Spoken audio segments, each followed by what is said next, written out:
परंडा येथील भवानी शंकर मंदिराचा कलशारोहण सोहळा उत्साहात. शहरातील भवानी शंकर मंदिरातील दक्षिणमुखी काळामारुती मंदिराचा कलशारोहण सोहळा बुधवार दिनांक 17 धार्मिक व विधिवतपणे पूजा करून उत्साहात संपन्न झाला. रुईभर येथील गुरुदेव दत्त बाबा महाराज, श्री क्षेत्र सोनारी येथील श्री भैरवनाथ गुरु गादीचे महंत पीर योगी शामनाथ महाराज, योगी बंडोपंत काका तांबोळकर, मंदिराचे विश्वस्त पंडित किशोर महाराज यांच्या हस्ते कलशाचे पूजन करून पवनसुत हनुमान की जय, बजरंग बली की जय या जयघोषात कलशारोहण करण्यात आले.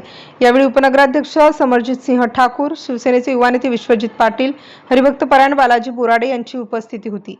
या मंदिर शिखरावरील भव्य कळस संतोष सिंह ठाकूर करमाळकर यांनी देणगी स्वरूपात अर्पण केला. मंगळवारी संतोष सिंह ठाकूर यांनी श्री क्षेत्र पंढरपूर येथे आणलेल्या या कळसाची मंडई पेठेतील त्यांच्या निवासस्थानापासून सवाद्य मिरवणूक काढून राम मंदिर व त्यानंतर भवानी शंकर मंदिरात आणला गेला.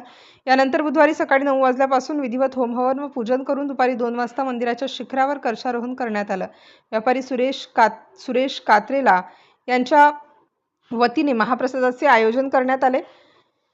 भाविक भक्तांनी मंदिरात दर्शन घेऊन महाप्रसादाचा लाभ घेतला. मंदिरावर आकर्षक विद्युत रोषणाई करण्यात आली होती. कपिल बैरागी यांच्या मार्गदर्शनाखाली पंडित रोहन बैरागी व रमन बैरागी, हरिभक्त परायण तात्या गरड, स्वरूपसिंह ठाकूर, रवींद्र मिश्रा, प्रशांत मिश्रा, कुणाल जाधव, सुजित सिंह करमाळकर, विक्रमसिंह परदेशी, विश्वजित सिंह करमाळकर, अजय पांडे, तुषार पांडे, सूरज सिंह ठाकूर, राज वळसंगकर, यशसिंह ठाकूर, रोहित बेदमुथा, लक्षत सिंह ठाकूर, मंथन मिश्रा, पियुष सिंह परिहार, नैतिक मिश्रा, आयुष मिश्रा आदींनी कार्यक्रमाच्या यशस्वीतेसाठी परिश्रम घेतले.